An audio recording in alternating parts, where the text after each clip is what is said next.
ಶ್ರೀ ಗುರುಭ್ಯೋ ನಮಃ. ಹರಿ ಓಂ. ವಿಜ್ಞಾನರೋಚಿ ಪರಿಪೂರಿತಾಂತರ್ಭಾಷ್ಯಾಂಡಕೋಶಂ ಹರಿತೋಪಲಾಭಂ ತರ್ಕಾಭಯೇತಂ ವಿಧಿ ಸರ್ವಪೂರ್ವಗೀರ್ವಾಣ ವಿಜ್ಞಾನದ ಮಾನತೋಸ್ಮಿ. ಪ್ರಥಮೋ ಹನುಮಾನ್ ನಾಮ ದ್ವಿತೀಯೋ ಭೀಮಯೇವ ಚ. ಪೂರ್ಣಪ್ರಜ್ಞಸ್ತೃತೀಯಸ್ಥೋ ಭಗವತ್ ಕಾರ್ಯಸಾಧಕಃ. ಬುದ್ಧಿರ್ಬಲಂ ಯಶೋಧೈರ್ಯಂ ನಿರ್ಭಯತ್ವಂ ಅರೋಗತಾ. ಅಜಾಡ್ಯಂ ವಾಕ್ಪಟುತ್ವಂ ಚ ಹನುಮತ್ಸ್ಮರಣಾದ್ ಭವೇತ್. ಪೃಥ್ವೀಮಂಡಲಮಧ್ಯಸ್ಥಾಃ ಪೂರ್ಣಬೋಧಮತಾನುಗಾಃ. ವೈಷ್ಣವಾ ವಿಷ್ಣುಹೃದಯಾಃ ತಾನ್ನಮಸ್ಯೆ ಗುರುನ್ಮಮ. ಜನ್ಮಾದ್ಯಸ್ಯ ಯತೋನ್ಮಯಾತ್ ಇತರತಶ್ಚಾರ್ಥೇಷ್ವಭಿಜ್ಞಸ್ವರಾಟ್. ತೇನೇ ಬ್ರಹ್ಮಹೃದಾಯ ಆದಿಕವಯೇ ಮುಖ್ಯಂತಿ ಯಂ ಸೂರಯಃ. ತೇಜೋ ವಾರಿಮೃದಾಂ ಯಥಾ ವಿನಿಮಯೋ ಯತ್ರ ತ್ರಿಸರ್ಗೋ ಮೃಷಾ. ಧಾಮ್ನಾ ಸ್ವೇನ ಸದಾ ನಿರಸ್ತಕುಹಕಂ ಸತ್ಯಂ ಪರಂ ಧೀಮಹಿ. ಸೃಷ್ಟಿಸ್ಥಿತ್ಯಪ್ಯೇಹಾನಿಯತಿದೃಶಿತಮೋ ಬಂಧಮೋಕ್ಷಾಶ್ಚ ಯಸ್ಮಾದಸ್ಯ ಶ್ರೀಬ್ರಹ್ಮರುದ್ರಪ್ರಭೃತಿಸುರನರದ್ವೀಷಶತ್ರುತ್ಮಕಸ್ಯ ವಿಷ್ಣೋರ್ವ್ಯಸ್ತಾಃ ಸಮಸ್ತಾಃ ಸಕಲಗುಣನಿಧಿಃ ಸರ್ವದೋಷವ್ಯಪೇತಃ ಪೂರ್ಣಾನಂದೋ ವ್ಯಯೋ ಯೋ ಗುರುರಪಿ ಪರಮಃ ಚಿಂತಯೇತಂ ಮಹಾಂತಂ. ಯಂ ಪ್ರವ್ರಜन्तमनुपेतमपेतकृत्यं ದ್ವೈಪಾಯನೋ ವಿರಹಕಾತರ ಆಜುಹಾವ. ಪುತ್ರೇತಿ ತ್ವನ್ತನ್ಮಯತಯಾ ತರವೋಪಿ ನೇದುಃ तं ಸರ್ವಭೂತಹೃದಯಂ ಮುನಿಮಾನತೋಸ್ಮಿ. ಶ್ರೀಗುರುಭ್ಯೋ ನಮಃ. ಹರಿ ಓಂ. ಶ್ರೀಮದ್ಭಾಗವತದ ಅಷ್ಟಮ ಸ್ಕಂಧದ 18ನೇ ಅಧ್ಯಾಯದಲ್ಲಿ 34ನೇ ಶ್ಲೋಕ. ಕ್ರಮತೋ ಗಾಂ ಪದೈಕೇನ ದ್ವಿತೀಯೇನ ದಿವಂ ವಿಭೋಃ. ಖಂ ಚ ಕಾಯೇನ ಮಹತಾ ತಾರ್ತೀಯಸ್ಯ ಕುತೋ ಗತಿಃ.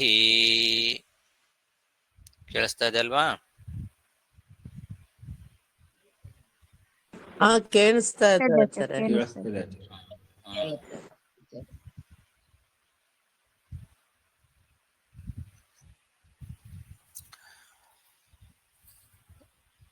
ಶುಕ್ರಾಚಾರ್ಯರು ಬಲಿಚಕ್ರವರ್ತಿಗೆ ಹೇಳ್ತಾ ಇರುವಂತಹ ಮಾತುಗಳು ನಡೀತಾ ಇದೆ. ಇವನು ಸಾಕ್ಷಾತ್ ಭಗವಂತ ಒಟು ರೂಪದಿಂದ ಬಂದಿದ್ದಾನೆ, ನಿನಗೆ ವಂಚನೆ ಮಾಡಲಿಕ್ಕೋಸ್ಕರ ಬಂದಿದ್ದಾನೆ, ಎಲ್ಲವನ್ನೂ ಕಳ್ಕೊಳ್ತಿದ್ದಿ ನೀನು. ಹಾಗಾಗಿ ಇವನಿಗೆ ನೀನು 3 ಪಾದ ಭೂಮಿ ಕೊಡ್ತೇನೆ ಅಂತ ವಾಗ್ದಾನ ಮಾಡಿದ್ದು ಸರಿಯಲ್ಲ ಅಂತ ನನಗನ್ನಿಸ್ತಾ ಇದೆ ಅಂತ ಹಿಂದೆ ಹೇಳಿದರು. ಈ ಪ್ರಭು ಸ್ವಾಮಿಯಾದಂತಹ ಈ ವಾಮನ ತನ್ನ ಶರೀರವನ್ನ ಮಹತ್ತಾಗಿ ಬೆಳೆಸ್ಕೊಳ್ತಾನೆ. ಬೆಳೆಸ್ಕೊಂಡು 1 ಹೆಜ್ಜೆಯಿಂದ ಇಡೀ ಭೂಮಿಯನ್ನ, 2ನೇ ಹೆಜ್ಜೆಯಿಂದ ಅಂತರಿಕ್ಷವನ್ನ, ದ್ಯುಲೋಕವನ್ನ ಎಲ್ಲ ಅಳೆದು ಬಿಟ್ಟ. ಅಂದ್ರೆ ಮುಂದೆ 3ನೇ ಹೆಜ್ಜೆಗೆ ಏನ್ ಮಾಡ್ತಿದಿ, ಏನ್ ಗತಿ ಅಂತ ಕೇಳ್ತಾ ಇದ್ದಾರೆ ಶುಕ್ರಾಚಾರ್ಯರು. ಎಲ್ಲ ಮೊದಲೇ ಗೊತ್ತಿವರಿಗೆ, ಇವನ್ ಮುಂದೆ ಏನ್ ಮಾಡ್ತಾನೆ ಭಗವಂತ ಅನ್ನೋದನ್ನು ಮೊದಲೇ ತಿಳ್ಕೊಂಡು ಶುಕ್ರಾಚಾರ್ಯರು ಅವನಿಗೆ ಹೇಳ್ತಾ ಇದ್ದಾರೆ. ತಾರ್ತೀಯಸ್ಯ ಕುತೋ ಗತಿ.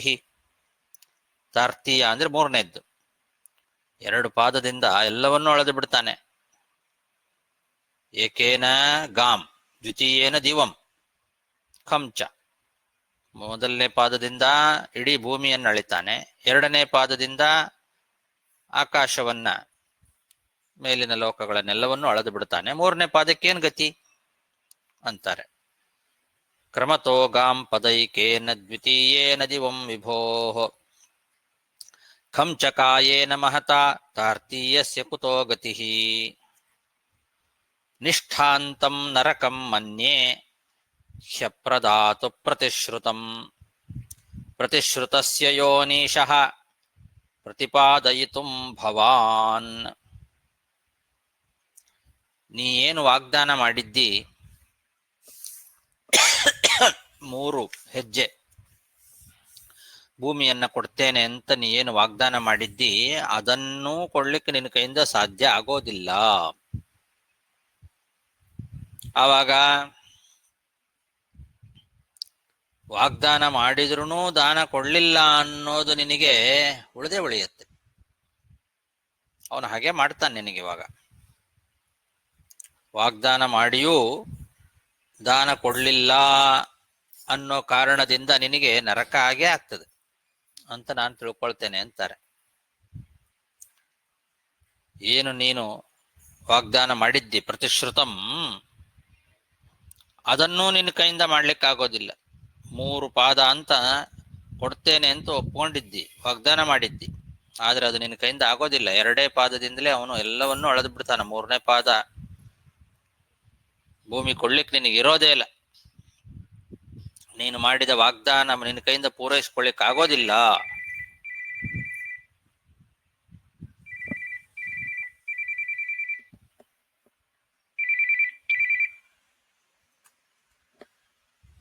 ಹರೇ ನಮಃ.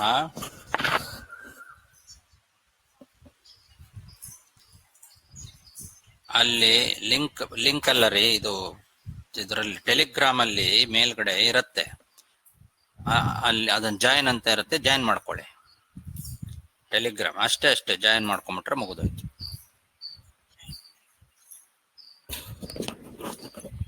ವಾಗ್ದಾನ ಮಾಡಿದ್ದನ್ನು ಕೂಡ ನಿನ್ನ ಕೈಯಿಂದ ಕೊಡ್ಲಿಕ್ಕಾಗೋದಿಲ್ಲ. ನೀ ಏನು ಪ್ರತಿಜ್ಞೆ ಮಾಡಿದ್ದಿ ಅದನ್ನೂ ನಿನ್ನ ಕೈಯಿಂದ ಪೂರೈಸ್ಲಿಕ್ಕಾಗದೆ ನರಕಕ್ಕೆ ಹೋಗ್ತಿದ್ದಿ ನೀನು ಅಂತ ಅನಿಸ್ತಾ ಇದೆ ನನಗೆ. ನಿಷ್ಠಾಂತಂ ನರಕಂ ಮನ್ಯೇ ಹ್ಯಪ್ರದಾತು ಪ್ರತಿಶ್ರುತಂ ಪ್ರತಿಶ್ರುತಸ್ಯ ಯೋನೀಶಃ ಪ್ರತಿಪಾದಯಿತುಂ ಭವಾನ್ ನ ತದ್ದಾನಂ ಪ್ರಶಂಸಂತಿ ಯೇನ ವೃತ್ತಿರ್ವಿಪದ್ಯತೆ ದಾನಂ ಯಜ್ಞಸ್ತಪಃ ಕರ್ಮ ಲೋಕೆ ವೃತ್ತಿಮತೋ ಯತಃ.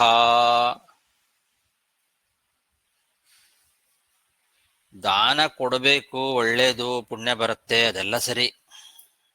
ಆದ್ರೆ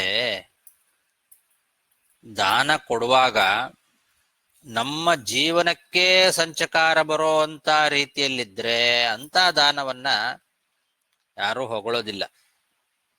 ಜ್ಞಾನಿಗಳು, ಬುದ್ಧಿವಂತರು ದಾನವನ್ನ ಹೊಗಳ್ತಾರೆ ನಿಜ. ಆದ್ರೆ ಎಂಥ ದಾನ? ನಮ್ಮ ಜೀವನಕ್ಕೆ ಅದು ಸಂಚಕಾರ ತರಬಾರ್ದು. ದಾನ ಕೊಟ್ಟು ಕೊನೆಗೆ ನಾವು ಬದುಕಲಿಕ್ಕೆ ಸಾಧ್ಯ ಇಲ್ಲದೆ ಇರೋ ಹಾಗೆ ಬೀದಿ ಬೀದಿ ಅಲಿಯೋ ತರ ಆಗಬಾರ್ದು. ಆ ಥರ ದಾನ ಕೊಡಬೇಕು ಅಂತ ಯಾವ ಬುದ್ಧಿವಂತರು ಹೇಳೋದಿಲ್ಲ. ಅಂಥ ದಾನವನ್ನ ಬುದ್ಧಿವಂತರು ಹೊಗಳೋದಿಲ್ಲ. ಲೋಕದಲ್ಲಿ ಜೀವನೋಪಾಯ ಇರೋರಿಗೆ ದಾನ, ಯಜ್ಞ, ತಪಸ್ಸು, ಸತ್ಕರ್ಮ ಇದೆಲ್ಲ ಮಾಡ್ಲಿಕ್ಕೆ ಸಾಧ್ಯ. ಮೊದಲು ನಾವು ಬದುಕಬೇಕು. ನಮಗೆ ಇಲ್ದಂಗೆನೆ ಎಲ್ಲ ಕೊಡಬಾರ್ದು. ಜೀವನೋಪಾಯಕ್ಕೆ ಏನು ಬೇಕೋ ಅಂತಹ ಜೀವನೋಪಾಯವನ್ನ ಇಟ್ಟುಕೊಂಡು ದಾನ ಮಾಡಬೇಕು. ದಾನ ಆಗಿರ್ಲಿ, ಯಜ್ಞ ಆಗಿರ್ಲಿ, ತಪಸ್ಸಾಗಿರ್ಲಿ, ಯಾವುದೇ ಸತ್ಕರ್ಮಗಳು ಕೂಡ ಜೀವನೋಪಾಯ ಇರೋರಿಗೆ ಹೊರತು ಜೀವನೋಪಾಯವೇ ಇಲ್ಲ, ಬದುಕಲಿಕ್ಕೆ ಒಂದು ಹೊತ್ತಿಗೂ ಗತಿ ಇಲ್ಲ ಅಂತಂದ್ರೆ ಉಳಿದದ್ದೇನು ಸತ್ಕರ್ಮಾಚರಣೆ ಮಾಡ್ಲಿಕ್ಕೆ ಸಾಧ್ಯ? ಹಾಗಾಗಿ ಜೀವನೋಪಾಯಕ್ಕೆನೇ ಸಂಚಕಾರ ತರುವಂತ ದಾನವನ್ನ ಯಾರೂ ಹೊಗಳೋದಿಲ್ಲ. ನ ಪ್ರಶಂಸಂತಿ ನ ತದ್ದಾನಂ ಪ್ರಶಂಸಂತಿ ಯೇನ ವೃತ್ತಿರ್ವಿಪದ್ಯತೆ ದಾನಂ ಯಜ್ಞ ಸ್ತಪಃ ಕರ್ಮ ಲೋಕೆ ವೃತ್ತಿಮತೋ ಯತಃ.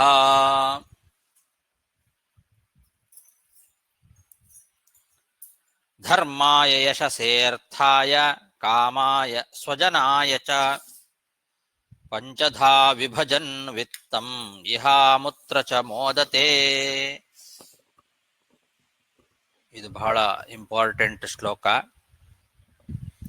ಶುಕ್ರಾಚಾರ್ಯರು ನಮಗೆಲ್ಲ ಒಳ್ಳೆ ಸಂದೇಶವನ್ನ ಕೊಡ್ತಾ ಇದ್ದಾರೆ. ಬಲಿಚಕ್ರವರ್ತಿಗೆ ಹೇಳುವ ಮೂಲಕವಾಗಿ ಜಗತ್ತಿಗೆ ಕೊಟ್ಟಂತಹ ದೊಡ್ಡ ಸಂದೇಶ.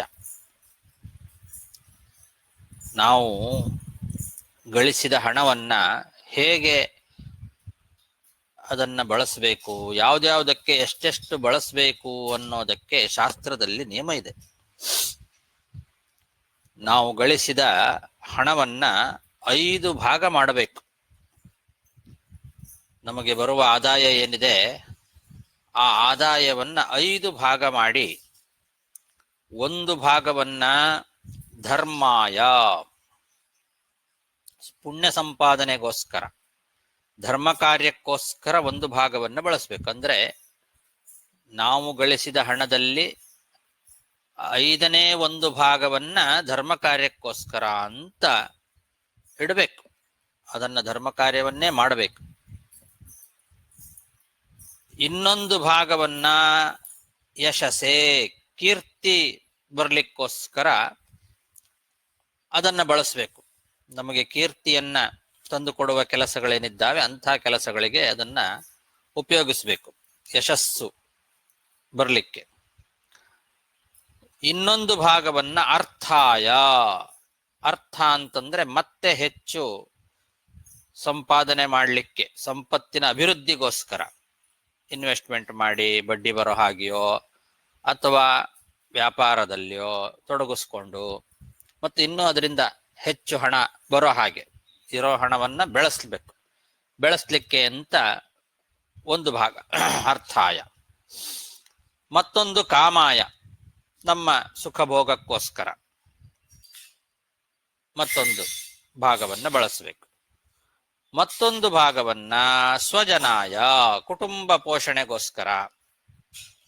ನಮ್ಮ ಬಂಧು ಬಾಂಧವರು ಅಲ್ಲಿ ಇಲ್ಲಿ ಹೋದಾಗ ಅವ್ರಿಗೆ ಕೊಡೋದು, ಇವ್ರಿಗೆ ಕೊಡೋದು, ಪ್ರೆಸೆಂಟೇಶನ್ ಕೊಡೋದು, ಮಾಡೋದು, ಇಂಥದ್ದೆಲ್ಲ ಇರ್ತದೆ. ನಮ್ಮ ಕುಟುಂಬದ ಬಂಧು ಬಾಂಧವರಿಗೋಸ್ಕರ ಅಂತ 1 ಭಾಗ.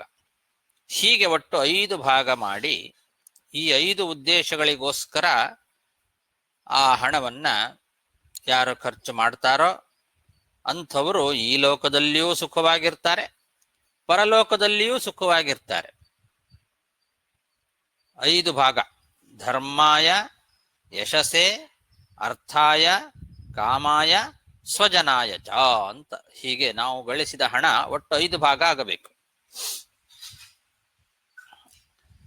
ಈಗ 100 ರೂಪಾಯಿ ಆದಾಯ ಇದೆ ಅಂತಂದ್ರೆ ಆ 100 ರೂಪಾಯಿಯಲ್ಲಿ 20 ರೂಪಾಯಿ ಧರ್ಮ ಕಾರ್ಯಕ್ಕೋಸ್ಕರ ಅಂತಾನೆ ಇಡಬೇಕು. 20 ರೂಪಾಯಿ ತರ ಮಾಡ್ಕೊಳ್ಳಿ. 20%. 20% ನಮ್ಮ ಹಣದಲ್ಲಿ ಅದು ಧರ್ಮ ಕಾರ್ಯಕ್ಕೋಸ್ಕರ, ದಾನ, ಯಜ್ಞ ಮೊದಲಾದವುಗಳಂತಹ ಧರ್ಮ ಕಾರ್ಯಗಳಿಗೋಸ್ಕರ 20%. ಯಶಸ್ಸಿಗೋಸ್ಕರ ಮಾಡುವಂಥದ್ದು. ಅದು ಕೂಡ ಕೆಲವು ಧರ್ಮ ಕಾರ್ಯಗಳನ್ನ ಯಶಸ್ಸಿಗೆ ಮಾಡ್ತಾರೆ ಕೆಲವರು.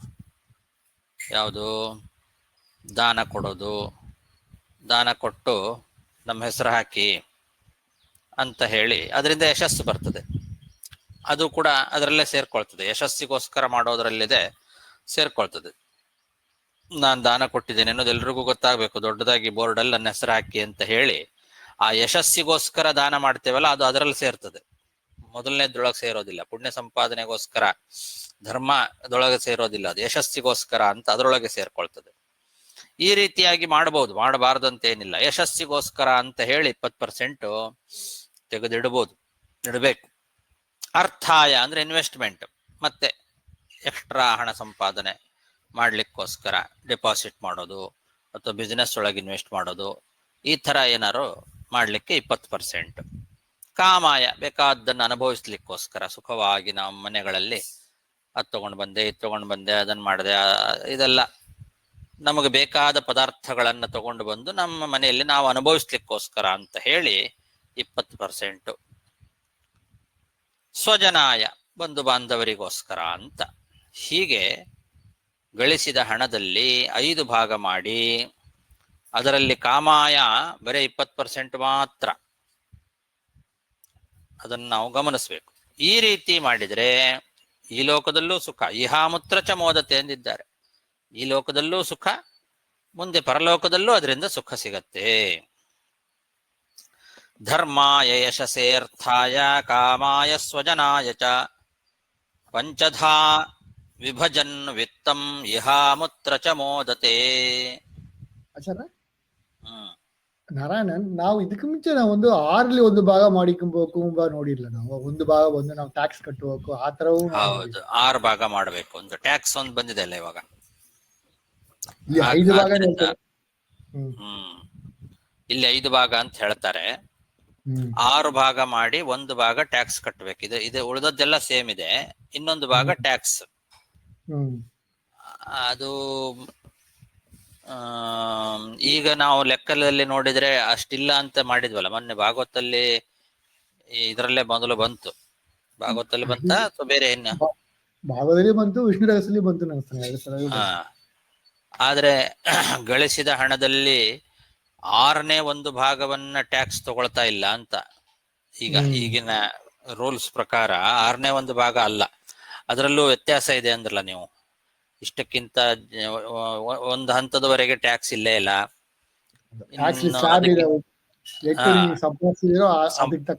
ಅದಕ್ಕೆ ತಕ್ಕಂತೆ ಟ್ಯಾಕ್ಸ್ ಕೆಲವರಿಗೆ ಜಾಸ್ತಿನೂ ಆಗ್ತದೆ, ಕೆಲವರಿಗೆ ಕಡಿಮೆನೂ ಆಗ್ತದೆ. ಕರೆಕ್ಟ್ ಆಗಿ ಇಷ್ಟು ಅಂತಿಲ್ಲ ಅಲ್ವಾ.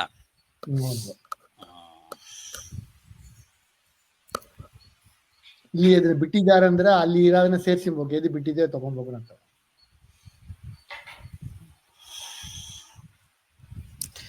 ಈ ಅದನ್ನ ಇಲ್ಲಿ ಯಾರಾದ್ರೂ ಏನಾದ್ರೂ ಬರೀತಾರ?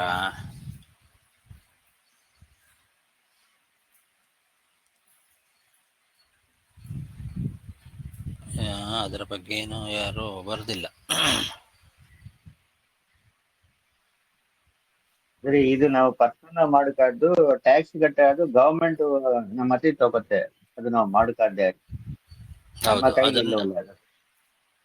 ಇಲ್ಲ ಅದು ಅದು ಅದನ್ನು ಸೇರಿಸ್ಕೊಂಡೇ ಹೇಳ್ತಾರೆ ಬೇರೆ ಕಡೆ. ಇಲ್ಲಿ ಒಟ್ಟು 6 ಭಾಗ ಮಾಡಿ 6ನೇ 1 ಭಾಗವನ್ನು ಟ್ಯಾಕ್ಸ್ ಕಟ್ಟಬೇಕು ಅಂತಾನೆ ಹೇಳ್ತಾರೆ. ಯಶಸ್ಸೆ ಅಂತಿದೆಲ್ಲ ಬೇಕಾದ್ರೆ ಅದನ್ನ ಇಟ್ಕೊಳ್ಬಹುದ್ರಿ. ಯಶಸ್ಸೆ ಅನ್ನೋದಲ್ಲ, ಅದನ್ನು ಬೇಕಾದ್ರೆ ಅಲ್ಲಿಗೆ ಟ್ಯಾಕ್ಸಿಗೆ ಅಂತ ಇಟ್ಟುಕೊಳ್ಬಹುದು.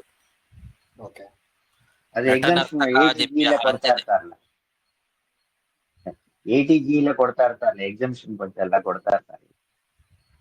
ಮಠಾದಿಭ್ಯೋ ದಾನೇನ ಕೀರ್ತ್ಯರ್ಥಂ ಅಂತ ಛಲಾರಿಯಲ್ಲಿ ಬರೀತಾರೆ. ಯಶಸ್ಸಿಗೋಸ್ಕರ ಕೊಡೋದು ಅಂದ್ರೆ ಮಠಕ್ಕೆ ದಾನ ಮಾಡೋದು, ನಟ ನರ್ತಕರಿಗೆಲ್ಲ ದಾನ ಮಾಡೋದು.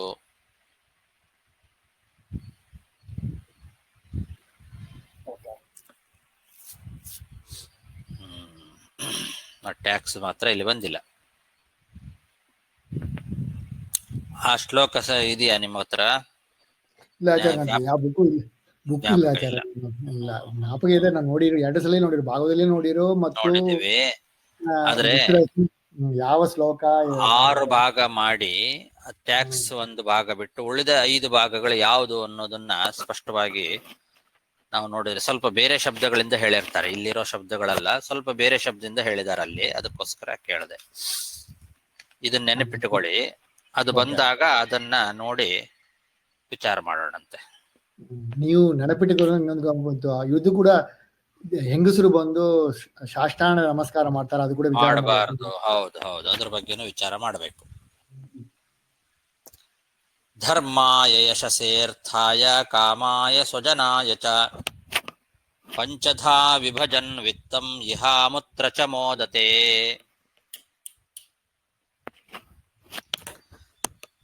ಅತ್ರಾಪಿ ಬ್ರಹ್ಮೃಚೈರ್ಗೀತಂ ಶೃಣುಷ್ವಾಸುರಸತ್ತಮ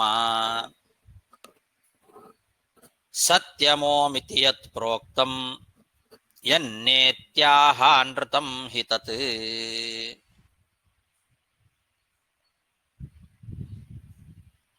ಈಗ ಶುಕ್ರಾಚಾರ್ಯರು ಇದನ್ನೆಲ್ಲ ಹೇಳ್ತಾ ಇದ್ದಾರೆ.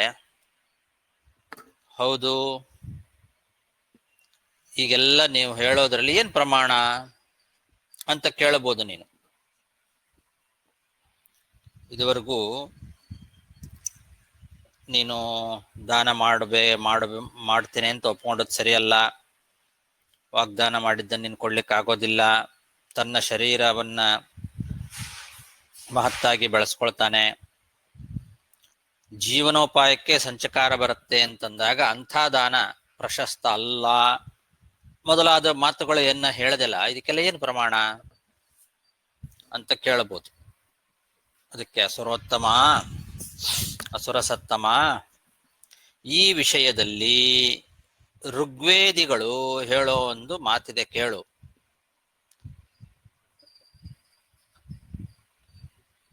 ಓಂ ಅಂತ ಬೇಡಿದವರಿಗೆ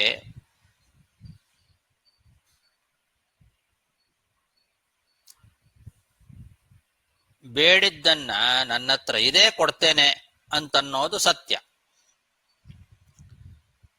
ನ ಅಂದ್ರೆ ನನ್ನ ಹತ್ರ ಇಲ್ಲ, ಕೊಡೋದಿಲ್ಲ ಅನ್ನೋದು ಅನೃತ ಅಂತ ಕರೆಸ್ಕೊಳ್ತದೆ. ಸತ್ಯ ಅನೃತ ಅದರ ಬಗ್ಗೆ ಹೇಳ್ತಾ ಇದ್ದಾರೆ. ಓಂ ಅಂತಂದ್ರೆ ನನ್ನ ಹತ್ರ ಇದೆ, ಕೊಡ್ತೇನೆ ಅಂತ ಅರ್ಥ. ನ ಅಂದ್ರೆ ನನ್ನ ಹತ್ರ ಇಲ್ಲ, ಕೊಡೋದಿಲ್ಲ ಅಂತ ಅರ್ಥ. ಸತ್ಯಂ ಓಂ ಇತಿ ಯತ್ ಪ್ರೋಕ್ತಂ ಯನ್ನ ಇತಿ ಆಹ ಅನೃತಂ ಹಿ ತತ್. ಇಲ್ಲ, ಕೊಡೋದಿಲ್ಲ ಅಂತನ್ನೋದು ಸುಳ್ಳಾಗ್ತದೆ ಅಂತ, ಅನೃತ ಆಗ್ತದೆ. ಅತ್ರಾಪಿ ಬಹ್ವೃಚೈರ್ಗೀತಂ ಶೃಣುಷ್ವಾಸುರ ಸತ್ತಮ ಸತ್ಯಮೋಮಿತಿ ಯತ್ ಪ್ರೋಕ್ತಂ ಯನ್ನೇತ್ಯಾಹ ಅನೃತಂ ಹಿ ತತ್.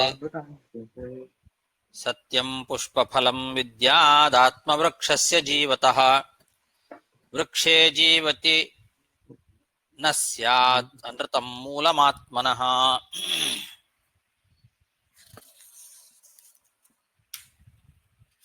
ವೃಕ್ಷೇ ಜೀವತಿ ತನ್ನ ಸ್ಯಾತ್ ಅನೃತಂ ಮೂಲಮಾತ್ಮನಃ.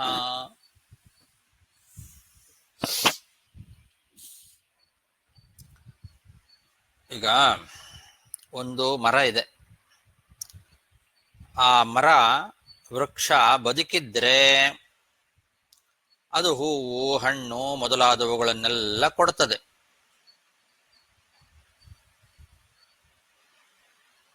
ಅದು ಬದುಕಿದ್ರೆ ಹೂವು, ಹಣ್ಣು ಮೊದಲಾದವುಗಳು.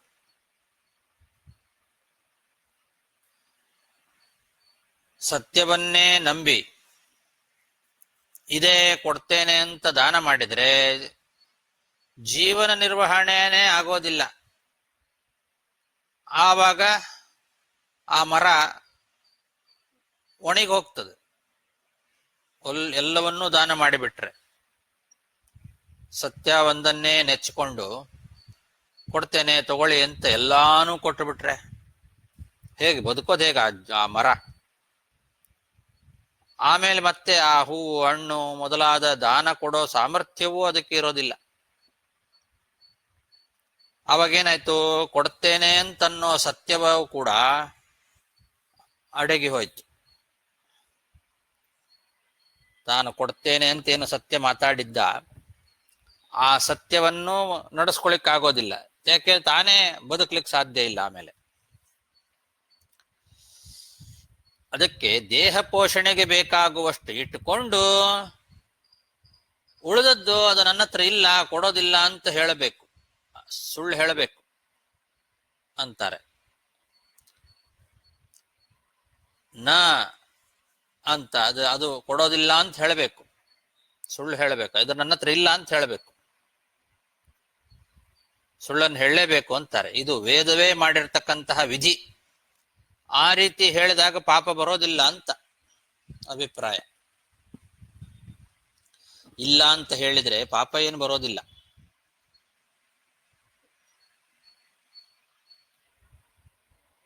ಬೇಡಿದ್ದನ್ನ ಇದೆ ಅಂತ ಹೇಳೋದು ಸತ್ಯ. ಕೊಡ್ತೇನೆ ಅಂತ ಹೇಳುವಂತ ಸತ್ಯವೇ ಬದುಕ್ತಾ ಇರುವಂತಹ ಶರೀರ ಎಂಬ ಒಂದು ವೃಕ್ಷದ ಫಲಪುಷ್ಪ ಅಂತ ತಿಳ್ಕೊಳ್ಬೇಕು ನಾವು. ಅದು ಮರದ ದೃಷ್ಟಾಂತ ಕೊಟ್ಟಿದ್ರಲ್ಲ, ನಮ್ಮ ಶರೀರ ಅಂತನ್ನೋದೇ ಒಂದು ವೃಕ್ಷ ಅಂತ ಇಟ್ಕೊಳ್ಳಿ. ನಮ್ಮ ಶರೀರದಲ್ಲಿ ಇರುವ ಫಲಪುಷ್ಪಗಳು ಅಂತಂದ್ರೆ ಕೊಡ್ತೇನೆ ಅಂತ ನಾನು ಅಂತ ಹೇಳ್ಬಿಡ್ತೇನೆ, ಆಯ್ತು ಕೊಡ್ತೇನೆ ಅಂತ. ಆ ಶರೀರ ಬದುಕಿದ್ರೆ ಅದರ ಫಲಪುಷ್ಪಗಳು ಯಾವುದು? ಸತ್ಯ, ಅದನ್ನು ಕೊಡಬಹುದು.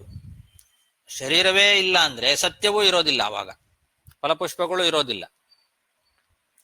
ಹಾಗಾಗಿ ಶರೀರದ ಬದುಕಿಗೆ, ಶರೀರ ಅಂತನ್ನೋ ವೃಕ್ಷದ ಬದುಕಿಗೆ ಮೂಲಾಧಾರ ಸುಳ್ಳು. ಸುಳ್ಳು ಅನ್ನೋದೇ ಮೂಲಾಧಾರ, ಇಲ್ಲ ಅಂತ ಹೇಳಬೇಕು. ಮೂಲ ಆಧಾರ ಇಲ್ಲ ಅಂತಾದ್ರೆ ಸತ್ಯನೂ ಉಳಿಯೋದಿಲ್ಲ, ಆಮೇಲೆ ಮುಂದೆ ಕೊಡ್ಲಿಕ್ಕೂ ಆಗೋದಿಲ್ಲ. ಹಾಗಾಗಿ ಕೊಡ್ತೇನೆ ಅಂತ ಆಡಿದ ಮಾತು ಸತ್ಯ ಏನಿದೆ, ಅದಕ್ಕೆ ಮೂಲಾಧಾರ ಸುಳ್ಳು. ಸುಳ್ಳಿನ ಮೇಲೆ ಸತ್ಯ ನಿಂತಿದೆ ಅಂತ ಇದು ಬಂದದ್ದು ಇದರಿಂದಲೇ. ಸತ್ಯ ಅನ್ನೋದು ಸುಳ್ಳಿನ ಮೇಲೇನೆ ನಿಂತುಕೊಂಡಿದೆ, ಸುಳ್ಳು ಹೇಳದೇ ಇರ್ಲಿಕ್ಕೆ ಸಾಧ್ಯವೇ ಇಲ್ಲ. ನಮ್ಮ ಬದುಕಿಗೆ ಬೇಕಾಗುವಷ್ಟನ್ನ ಇಟ್ಟುಕೊಂಡೇ ನಮ್ಮ ನಿರ್ವಹಣೆ, ನಮ್ಮ ಜೀವನಾಧಾರ ಆದ ಮೇಲೇನೆ ಮುಂದಿಂದು. ಅಥೈತನ್ಮೂಲಂ ವಾಚಾ ಯದನೃತಂ ಅಂತ ವೇದವಾಕ್ಯ. ಅದು ಆ ಥರ ಸುಳ್ಳು ಹೇಳೋದು ಪಾಪ ಆಗೋದಿಲ್ಲ ಅಂತ ಉಪನಿಷತ್ತಿನ ವಾಕ್ಯವನ್ನ ಹೇಳ್ತಾ ಇದ್ದಾರೆ. ಪುಷ್ಪಂ ಹಿ ಫಲಂ ವಾಚಃ ಸತ್ಯಂ ವದತಿ ಅಥೈತನ್ಮೂಲಂ ವಾಚೋ ಯದನೃತಂ ಇತಿ ಉಪನಿಷದ್ ಭಾಗೋ ವಕ್ಷಮಾಣಾರ್ಥೆ ಪ್ರಮಾಣತೆಯ ಸೂಚಿತಃ ಅಂತ. ಈ ವಿಷಯದಲ್ಲಿ ಈ ಉಪನಿಷತ್ತಿನ ವಾಕ್ಯವನ್ನು ಪ್ರಮಾಣತ್ವೇನ ಸೂಚನೆ ಮಾಡಿ ತೋರಿಸ್ತಾ ಇದ್ದಾರೆ ಶುಕ್ರಾಚಾರ್ಯರು.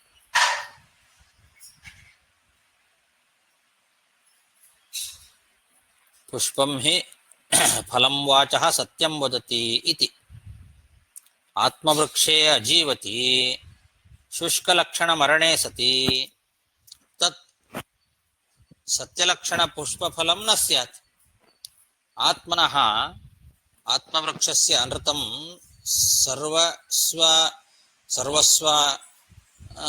ಸರ್ವಸ್ವಾದಾನ ಲಕ್ಷಣಂ ಮೂಲಂ ಸ್ಥಿತಿ ಕಾರಣಂ. ವಿಜಯಧ್ವಜ ತೀರ್ಥರು ಕೂಡ ಸ್ಪಷ್ಟವಾಗಿ ವಿಸ್ತಾರವಾಗಿ ಅದರ ವಿವರಣೆಯನ್ನು ಕೊಟ್ಟಿದ್ದಾರೆ. ಜೀವನ ಮೊದಲು, ನಾವು ಬದುಕಿದ್ರೆ ಮುಂದೆ ನಮ್ಮ ಮಾತು ಉಳಿಸ್ಕೊಳ್ಳೋದು ಬಿಡೋದು ಎಲ್ಲ ಸತ್ಯ ಅಂತನ್ನೋದು. ನಾವು ಬದುಕಿದ್ರೆ, ನಾವೇ ಬದುಕಿಲ್ಲ, ನಮ್ಮ ಶರೀರವೇ ನಾಶ ಆಯಿತು ಅಂದ್ರೆ ಸತ್ಯ ಎಲ್ಲಿ ಉಳಿಯುತ್ತೆ ಆಮೇಲೆ? ಹಾಗಾಗಿ ಸತ್ಯವನ್ನ ಉಳಿಸ್ಕೊಳ್ಳಿಕ್ಕೂ ಸುಳ್ಳು ಹೇಳಬೇಕಾಗತ್ತೆ. ಸುಳ್ಳು ಅನ್ನೋದು ಅದಕ್ಕೆ ಮೂಲ. ನಮ್ಮ ಶರೀರದ ರಕ್ಷಣೆಗೆ ಮೂಲಭೂತವಾದದ್ದು ಸುಳ್ಳು. ಹಾಗಾಗಿ ನ ಅನ್ನಬೇಕು ಅಂತಾರೆ. ಸತ್ಯಮಿತಿ ಯತ್ ಪ್ರೋಕ್ತಂ ಯನ್ನ ಇತ್ಯಾಹ ಅನೃತಂ ಹಿ ತತ್.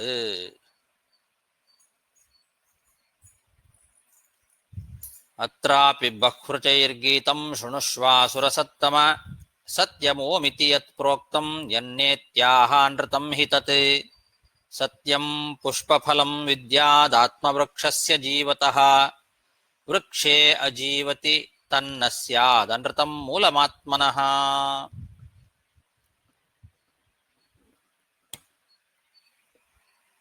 ತದ್ಯಥಾ ವೃಕ್ಷ ಉನ್ಮೂಲಃ ಶುಷ್ಯತ್ಯುದ್ವರ್ತತೆ ಚಿರಾತ್ ಏವಂ ನಷ್ಟಾನೃತಃ ಸದ್ಯ ಆತ್ಮಾ ಶುಷ್ಯೇನ್ನ ಸಂಶಯಃ. ಇನ್ನು ವಿವರಣೆ ಮಾಡ್ತಾರೆ. ಮರ ಅದು ಬದುಕಬೇಕು ಅಂತಾದರೆ ಅದು ತನ್ನ ಅಸ್ತಿತ್ವವನ್ನು ಮೊದಲು ಉಳಿಸ್ಕೊಳ್ಬೇಕು. ಎಲ್ಲಾನು ಕೊಟ್ಟು ಬಿಡ್ತೇನೆ ಅಂತ ಬೇರು ಸಮೇತವಾಗಿ ಕಿತ್ತು ಬಿಟ್ರೆ ಮರವನ್ನ, ಮರ ಉಪಯೋಗಕ್ಕೆ ಬರುತ್ತೆ ಅಂತ ಹೇಳಿ ಬೇರು ಸಮೇತವಾಗಿ ಅದನ್ನ ಕಿತ್ತು ಹಾಕಿಬಿಟ್ರೆ ಒಣಗೋಗ್ಬಿಡ್ತದೆ, ಸಾಯ್ತದೆ ಮರ. ಹಾಗೆ ಅನೃತವನ್ನ ಅಂದ್ರೆ ಸುಳ್ಳನ್ನ ಪೂರ್ತಿ ನಾವು ತ್ಯಾಗ ಮಾಡಿದರೆ ಜೀವನೋಪಾಯವೇ ಇಲ್ಲ ಅಂತ ಆಗ್ಬಿಡತ್ತೆ.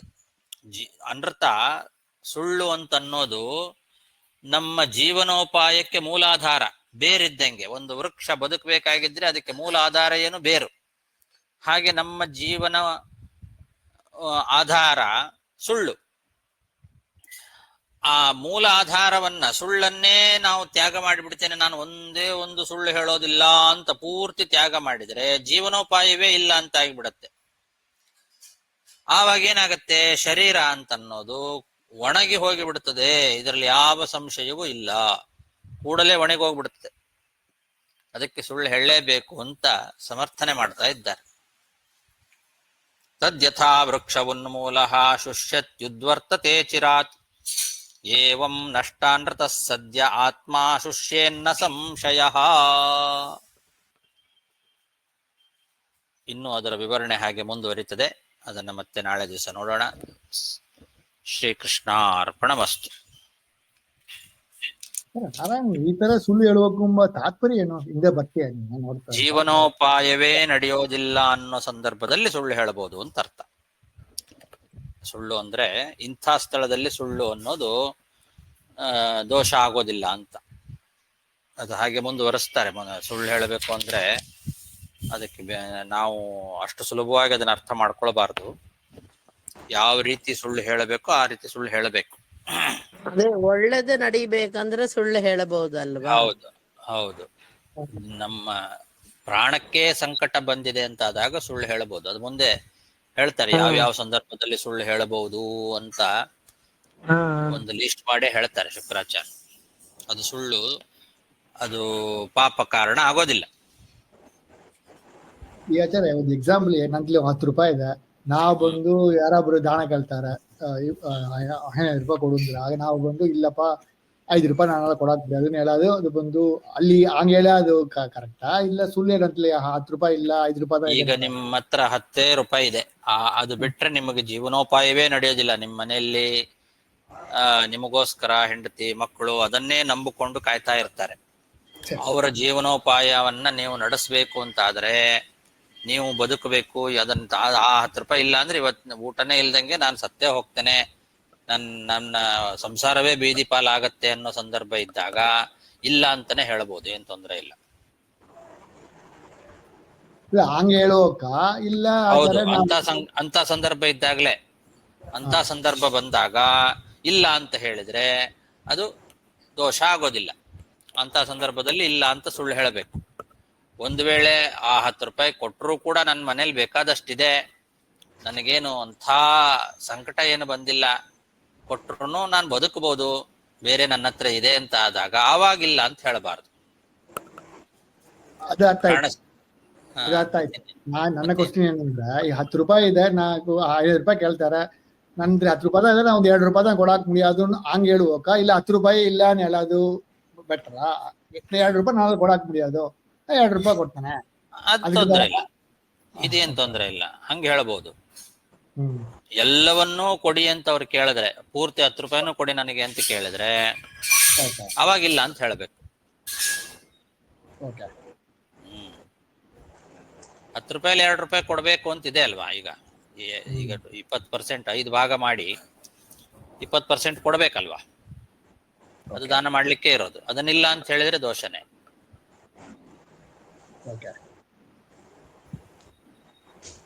10 ರೂಪಾಯಿ 5 ಭಾಗ ಮಾಡಿ 2 ರೂಪಾಯಿ ಕೊಡೋಕೆ ನಮ್ಗೆ ಯೋಗ್ಯತೆ ಇಲ್ಲ ಹಂಗೆ ಎಂಬ ಪಕ್ಷದಲ್ಲಿ ನಮ್ಮ ಹೇಳುವ ಆತರ. ಅದು ಕೊಟ್ರೆ ನಮ್ಮ ಜೀವನನೇ ನಡೆಯೋದಿಲ್ಲ, ಪ್ರಾಣ ಸಂಕಟ ಬರುತ್ತೆ ಅನ್ನೋ ಸಂದರ್ಭ ಇದ್ದಾಗ ಇಲ್ಲ ಅಂತ ಹೇಳಬಹುದು.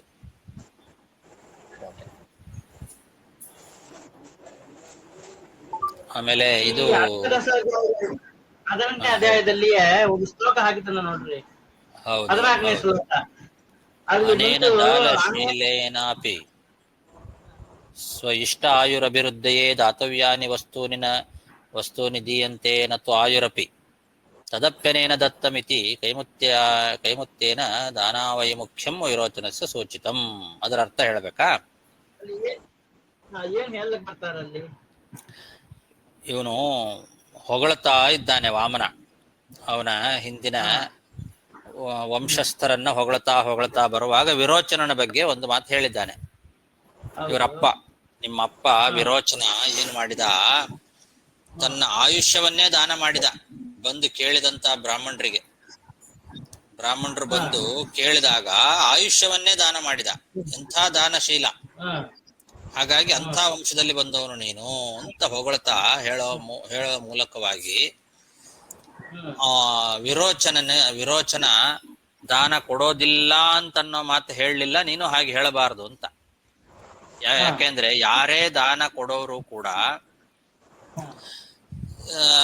ಏನ್ ಬೇಕಾದ್ರೂ ಕೊಡ್ತಾರೆ, ಆದ್ರೆ ಆಯುಷ್ಯವನ್ನ ಯಾರು ಕೊಡಲ್ಲ. ನಮ್ಮ ಆಯುಷ್ಯವನ್ನೇ ಕೇಳಿದ್ರೆ ಯಾರು ಕೊಡ್ಲಿಕ್ಕೆ ರೆಡಿ ಇರ್ತಾರೆ ಹೇಳಿ? ಬೇಕಾದ ವಸ್ತುಗಳನ್ನು ಕೊಡ್ಲಿಕ್ಕೆ ಬೇಕಾದ ವಸ್ತುಗಳನ್ನು ಆಯುರಪಿ ಏನ್ ಬೇಕಾದ್ರೂ ಕೊಡಬಹುದು. ಇಷ್ಟ ಆಯು ಅಭಿವೃದ್ಧಯೇ ದಾತವ್ಯಾನಿ ವಸ್ತೂನಿ ದೀಯಂತೆ. ತನಗೆ ಇಷ್ಟವಾದದ್ದೇನು? ಆಯುಷ್ಯ. ಆ ಆಯುಷ್ಯಾಭಿವೃದ್ಧಿಗೋಸ್ಕರ ಏನು ಬೇಕಾದ್ರೂ ದಾನ ಮಾಡ್ತಾರೆ. ತನಗೆ ಇಷ್ಟವಾದದ್ದು ಯಾವುದು? ಆಯುಷ್ಯ. ಆ ಆಯುಷ್ಯ ಅಭಿವೃದ್ಧಿ ಆಗಬೇಕು ಅಂತ ಬೇಕಾದ ವಸ್ತುಗಳನ್ನು ದಾನ ಮಾಡ್ಲಿಕ್ಕೆ ರೆಡಿ ಇರ್ತಾರೆ. ಆಯುಷ್ಯವನ್ನೇ ದಾನ ಮಾಡ್ಲಿಕ್ಕೆ ಯಾರಾದ್ರೂ ರೆಡಿ ಇರ್ತಾರಾ? ಯಾರು ಇಲ್ಲ. ನತು ಆಯುರಪಿ ದಾನಶೀಲೇನಾಪಿ, ಎಂಥ ದಾನಶೀಲನಾಗಿದ್ರೂ ಕೂಡ ಸ್ವ ಇಷ್ಟ ಆಯುರಭಿವೃದ್ಧಯ, ತನಗೆ ಇಷ್ಟವಾದಂತಹ ಆಯುಷ್ಯದ ಅಭಿವೃದ್ಧಿಗೋಸ್ಕರ ದಾತವ್ಯಾನಿ ವಸ್ತೂನಿ ದೀಯಂತೆ, ಕೊಡುವಂತ ವಸ್ತುಗಳನ್ನು ಕೊಡ್ತಾರೆ. ನತು ಆಯುರಪಿ, ತನಗಿಷ್ಟವಾದ ಆಯುಷ್ಯವನ್ನೇ ಯಾರು ಕೊಡೋದಿಲ್ಲ. ಅಂತಹ ತನಗೆ ಇಷ್ಟವಾದ ಆಯುಷ್ಯವನ್ನೂ ಇವನು ಕೊಟ್ಟಿದ್ದಾನೆ ಅಂದ್ರೆ ತದಪ್ಪಿ ಅನೇನ ದತ್ತಮಿತಿ, ಅದನ್ನೇ ಕೊಟ್ಟಿದ್ದಾನೆ ಅಂದ ಮೇಲೆ ಕೈಮುತ್ಯ ನ್ಯಾಯ. ಇನ್ನೇನು ಕಿಮುತ ಅಂತ ಕೈಮುತ್ಯ ನ್ಯಾಯದಿಂದ ದಾನ ಅಂತನ್ನೋದು ಎಷ್ಟು ಮುಖ್ಯ ನಿಮ್ಮ ಕುಲದಲ್ಲಿ, ದಾನದಿಂದ ವಿಮುಖನಾಗೋದಿಲ್ಲ ಅನ್ನೋದರ ಸೂಚನೆ ಮಾಡಿದ್ದಾರೆ. ವಿರೋಚನ ಅಂತನ್ನೋನು ಅಷ್ಟು ದಾನದಲ್ಲಿ ಕೈ ಎತ್ತಿದವನು ಅನ್ನೋದು ಸೂಚಿತವಾಯಿತು ಅಂತ ಅರ್ಥ. ಆಯ್ತು, ಧನ್ಯವಾದಗಳು. ಧನ್ಯವಾದಗಳು ಆಚಾರ್ಯರು. ನಮಗೆ ಆಚಾರ್ಯ ನಮಸ್ಕಾರ, ಧನ್ಯವಾದ. ಸರಿ. ನಮಸ್ಕಾರ ಆಚಾರ್ಯ. ನಮಸ್ತೆ.